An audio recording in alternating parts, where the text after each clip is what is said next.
एक बयान सामने आया है अब से कुछ देर पहले का, नीतीश कुमार का बयान है। अपने ही सचिव को प्रधानमंत्री का सचिव वो बता गए। हालांकि स्लिप ऑफ टंग है, लेकिन जरा सुन लेते हैं क्योंकि अब जो दूसरे दल हैं वो इस पर मजे लेने लगे हैं। सुनिए नीतीश कुमार को। श्री रविंद्र कुमार यादव जी, उमेश राय जी, कन्हैया शाह जी और यहां पर उपस्थित पूर्व मुख्य सचिव और प्रधानमंत्री के प्रधान सचिव श्री दीपक कुमार जी। ये नीतीश कुमार के सचिव हैं जिनको उन्होंने कहा प्रधानमंत्री के प्रधान सचिव। तो दिल में जो बातें होती हैं राजीव रंजन जी, कई बार स्लिप ऑफ टंग के जरिए वो जुबान पर आ जाती है। 2 लाइन में आपकी टिप्पणी। कोई आवश्यक नहीं है, इस पर कोई वैज्ञानिक आधार नहीं है और मुझे ऐसा लगता है कई बार जुबान फिसलती है।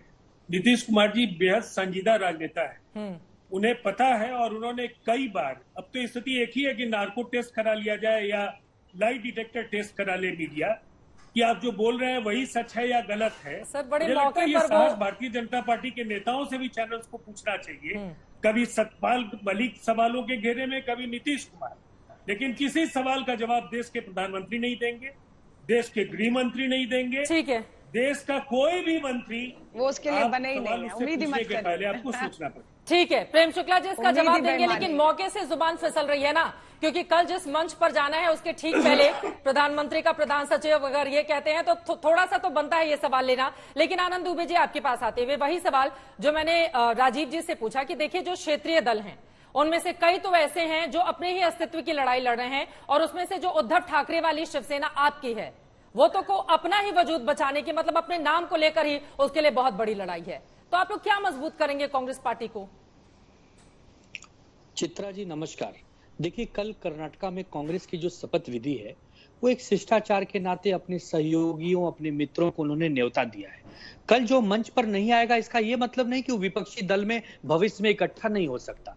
ठीक है, इसमें से बहुत सारे दल ऐसे हैं जिनके साथ कांग्रेस ने या तो मिलकर चुनाव लड़ा है या उनके गठबंधन के साथ सरकार चलाई है। तो भाई जिसके घर में खुशी होती है वो अपने को बुलाता ही है। इसका ये मतलब नहीं लगाना चाहिए कि जिनको नहीं बुलाया वो अपने नहीं है। हो सकता है कि बहुत सारे नेता खुलकर इस समय बीजेपी का सामना न कर रहे हो, लेकिन 2024 के नजदीक आते आते वो भी हमारे साथ एक मंच पर आ जाए। ये हो गई एक बात। दूसरी बात कि जो हमारी पार्टी शिवसेना है, कागज पर भले भारतीय जनता पार्टी ने उन्हें छीन लिया हो, लेकिन जो जनमानस में वोट बैंक है वो आज भी शिवसेना के पास है। आप देखिए कि भी मुंबई में अंधेरी में उपचुनाव हुए, हम भारी मतों से जीते। कस्बा में चुनाव हुआ, शिवसेना ने बहुत सारे वोट पाए। आज के डेट में यदि लोकसभा, विधानसभा और नगर सेवक का चुनाव मुंबई में हो जाए तो भारतीय जनता पार्टी को तो केवल और केवल हारना होगा, क्योंकि जनता हमारे साथ है। जनता खुलेआम आपस में चर्चा कर रही है कि भाई भारतीय जनता पार्टी ने महाराष्ट्र की वजह से शिवसेना के पीठ में छुरा भोंका है। तो जो जनमानस का जो संवेदना है वो तो हमारे साथ है। ऐसे ही बाकी राज्यों में भी जहां जहां भारतीय जनता पार्टी ने अपने सहयोगियों को धोखा दिया है वहां कमजोर हुई है। कर्नाटका तो एक केवल झांकी है। अब आप देखिए कि मध्य प्रदेश, छत्तीसगढ़, तेलंगाना, राजस्थान, जहां जहां चुनाव होंगे भारतीय जनता पार्टी को हारना होगा, क्योंकि भारतीय जनता पार्टी के जो जुमलों के वादे थे, जो उनकी नीति थी, वो जमीन पर कहीं आ नहीं पाई। जब जमीन पर कहीं आ नहीं पाई तो लोगों ने 8-9 साल 10 सालों में जो भोगा है उससे निजात पाना चाहते हैं। सर आप कह रहे हैं 8-9 सालों 10 सालों में भोगा है। अब जरा एक आंकड़ा दे देती हूं। 2014 के बाद जितने भी विधानसभा चुनाव हुए कुल 41, जिनमें से बीजेपी जीती है 21, 12 जीतते हैं क्षेत्रीय दल, 8 जीती है कांग्रेस पार्टी। 12-8 मिला ले तो हो जाता है कुल 20। जितने क्षेत्रीय दल और कांग्रेस ने अलग अलग चुनाव जीता है तो भी बीजेपी को यहां पर एज होता है। तो आप कह रहे हैं लोगों ने भुगता है। अगर भुगता होता तो हर साल उसको चुनकर क्यों बिठाती? हालांकि कर्नाटका का एग्जाम्पल सामने है, वो हार गई, ये सच है।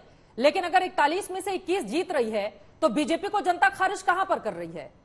नहीं देखिए, मोदी जी का जो जादू है, बीजेपी मतलब मोदी जी, हाँ। मोदी जी मतलब बीजेपी। उन्होंने कहा था ना कि अब की बार मोदी सरकार, ये नहीं कहा था अब की बार भाजपा सरकार। यदि मोदी जी की लोकप्रियता में रोज कमी आ रही है तो स्वाभाविक सी बात है कि बीजेपी की लोकप्रियता में कमी आ रही है। और मोदी जी जो वादे करते अगर उसे निभा नहीं पा रहे हैं, नौकरियां नहीं दे पा रहे हैं, खर्चे बहुत देश में बढ़ते चले जा रहे हैं, महंगाई बढ़ती चली जा रही है, इनकम नहीं बढ़ रहा, तो क्या ये सब चीजें मोदी जी की लोकप्रियता को ये नहीं करेंगी, सामना नहीं करेंगी?